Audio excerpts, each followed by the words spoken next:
Welcome to Create a New Tomorrow. I'm your host, Ari Gronich. Thank you so much for listening in. Remember to rate, review, comment, like, subscribe, and all those kinds of things so that we can start conversations and continue this on. Today with me, I have Nelson Tressler, and he is an interesting person, has an amazing history. I'm going to let him kind of tell you a little bit about that. But he's the author of The Unlucky Sperm Club and founder and CEO of IGOTSMARTER. So just the two names alone tend to reveal themselves a little bit, but I'd like you to kind of explain to the audience what it is that made you in the author of The Unlucky Sperm Club and how you got smarter. Yeah. First of all, thanks for having me on, Ari. I really appreciate it. Yeah, I have quite the origin story. So my mom became pregnant with me when she was 15 years old. She was one of 15 children. Her father was the local trash collector in a small town. And while she was pregnant with me, her father drove a car into the town square. And there he spotted two police officers. He stuck a gun out the window and opened fire, killing one of the police officers and critically wounding another. My grandfather was eventually brought to stand trial. He was facing the death penalty. And during his trial, my mother testified to the jury that the reason that her father had shot and killed that police officer was that that police officer had raped her, and she was now pregnant with his baby, me.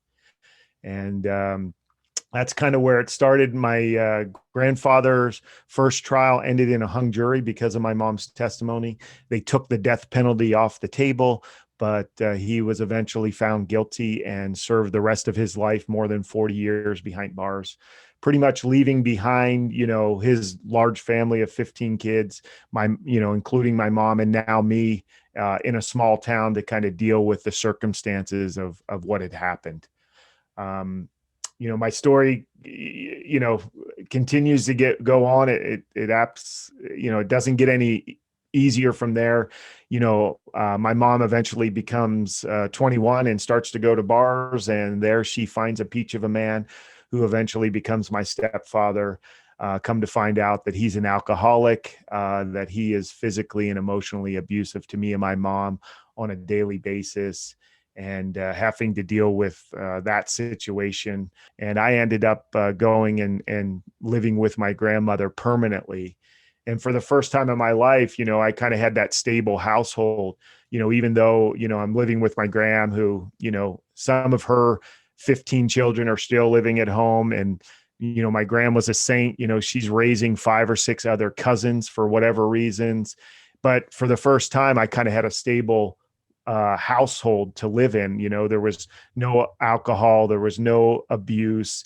And even though education wasn't a huge priority, my gram at least expected that you were going to go to school, probably for her sanity, to get rid of some kids for a few hours in the day. But for that first time, I was able to kind of really start to reflect upon my life and what direction it was going.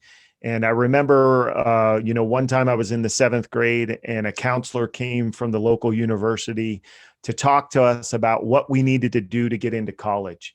And kind of the bells and whistles went off in my head.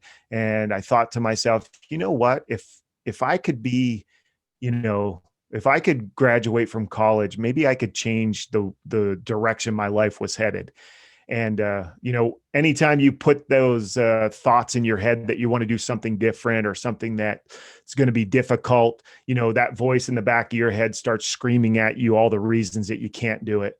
And I remember thinking, well, you're going to try to be, graduate from college. No one in my extended family had ever gone to college. Only 2 people had ever even graduated from high school from my mom's family. And here I am, I'm in special ed. I can't read, I can't write, I can't spell. And I'm talking about going to college. But, I didn't listen to those voices. My life was not where I wanted it to be. And I thought if I could do this, if I could accomplish this goal, that I really could change the direction of my life and eventually, the life that I was going to give my future family. Flash forward, 12 years later, 4 different colleges, 4 years in the Air Force, I finally became that first person in my family to graduate from college. Wow, congratulations. This is that's a tremendous story to begin with. What were some of the things that you feel are different about you and your mindset than some of the other people who have experienced similarly difficult beginnings, and yet, they're still in that spot of wanting to have hope. They're still living, right? So they still have at least a smidgen of hope. And if you're talking directly to them, they're in the audience. If you're directing these comments to them specifically, what do you think was the difference maker in you that allowed you to gain that kind of shift and change and pivot? Yeah. Well, I think there's a few things. I mean, the one thing I've always had that long-term perspective. I've always looked into the future and really wanted to kind of realize where I was heading. And I knew the future was coming. And, I also always knew that I was in charge of my ship, that I was the captain of my ship. And, you hear that saying, you can't control the winds, but you can absolutely control the way that you set your sails.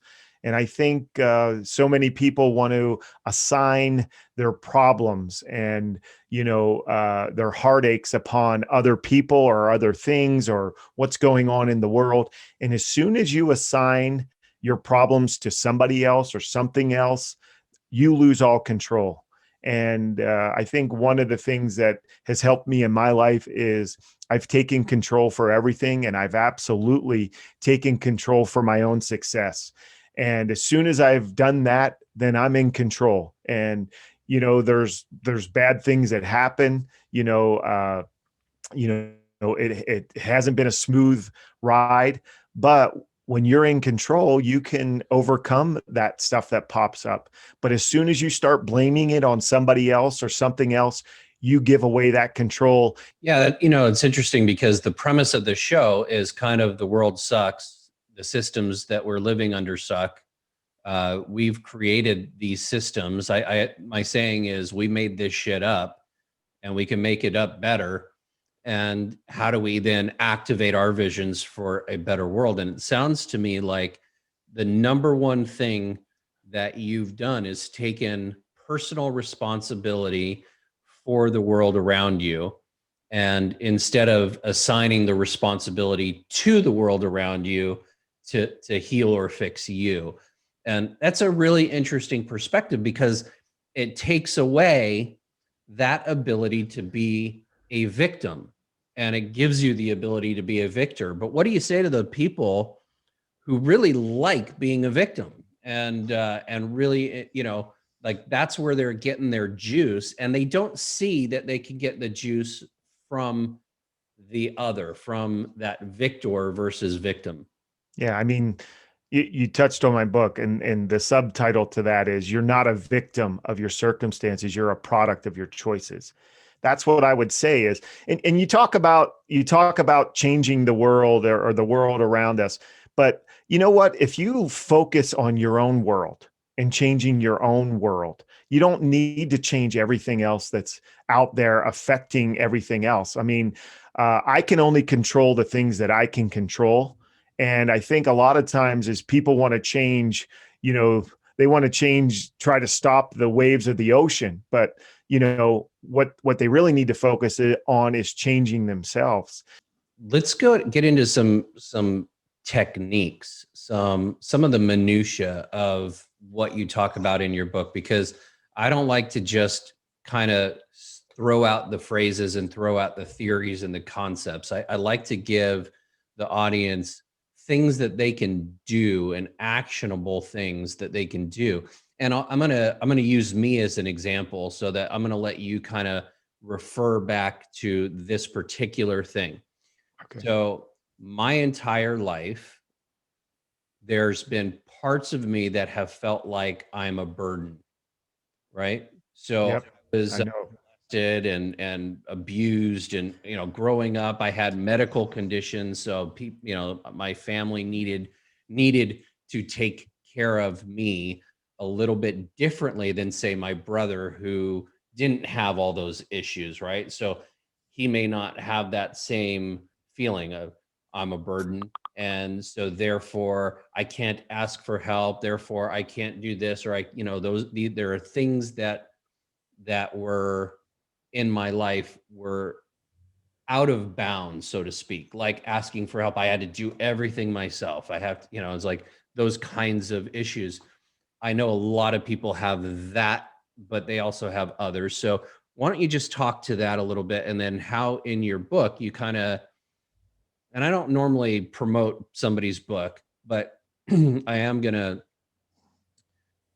give you the opportunity to explain the techniques, the tips and tricks that are in there that help people get through whatever it is that they're going through, and hopefully non-conceptually, more of like actionable kinds of things. Yeah. Well, and thank you. I mean, one of the biggest things that ever changed my world and my outlook on life is the concept of things only have the meaning that you're willing to give them. And I mean, that hit me like a ton of bricks. Is you get to give meaning to everything that happens to you in this world. And when you get to give meaning to why on earth would you ever give anything a negative meaning? And I know, I've lived through some horrible things and some horrible circumstances in my childhood and in my, adult life. But what I found is when you dig deep enough and hard enough, and like I said before, if you're really looking for something good, or what I can learn about this, or how can I use this to, get me to where I want to go, you'll find something. You'll find something in there. You get to tell your own, your own story. So you get to tell yourself what this means to you. And as soon as you start assigning good things to think, supposedly bad things that happen to you, as soon as you start to see the good in those things and give it a positive meaning, that's when you start to, get energy from it. Awesome. Thank you so much for being here, Nelson. I really appreciate it. I know the audience has gotten a lot out of this, if not just, the success from beginnings that you've created in your life, and the fact that you've turned it into a purpose to help other people do the same thing. That's just, it's an amazing thing. How can people get a hold of you? Where can they find you? And I do want to promote your book and your app. So why don't you tell them what that is, just a little bit about it, and how they can find it? And Sure. Yeah, thank you. You can go to nelsontressler.com. Everything is there. My book, The Unlucky Sperm Club, You're Not a Victim of Your Circumstances, but a Product of Your Choices, is available everywhere books are sold. Amazon's probably the easiest place to get it. And then the app is called the IGOTSMARTER app. And it is on all the app sites, and you can download it. And right now we're giving away 30 free days, so that you can try it out and make sure it's for you. And then it's only, $9.99 thereafter. I mean, there's no excuses. If you want to change your life and you want help doing it and a plan to do it, that app is, that's why I started that app. yeah, so just give me a little bit more on the app and what its function is, so that Sure. we'll go there. They know what they're going there for. Yeah. So the app is a goal fulfillment program. It's everything that I've learned over the last 25 years that I've, been a goal and personal development junkie. But, you're crystal clear. You do a self-assessment to make sure you know what your goals are going to be. And then there's all the concepts and the theories that I've used. I mean, we have a morning ritual to where you're giving gratitude. You're grateful for the circumstances you're in. You're not satisfied, but you're grateful, and you're learning personal development strategies throughout the app. You review your goals every single day. We only work on 3 goals at a time, and but you're designing what you're going to do that day, and the app automatically populates your task list through this morning ritual. So when you finish that, you've got a list of the things that you need to do specific to your goal, the most important thing of the day, all those things. So there's never a day, if you do your morning ritual, that you don't know what you need to do to accomplish your goals. And then the app has an evening ritual where you're reflecting upon your day, what worked, what didn't work, what did you learn from it? What were your biggest successes? And like I touched on before, the secret sauce is that opportunity to work with a success partner who's also trying to achieve their goals, and support and encourage each other through the app real time, so that you actually see your goals through to the end. Awesome. Thank you so much for being here. And I know the audience is going to get a lot from that and from listening to this episode. So thank you again.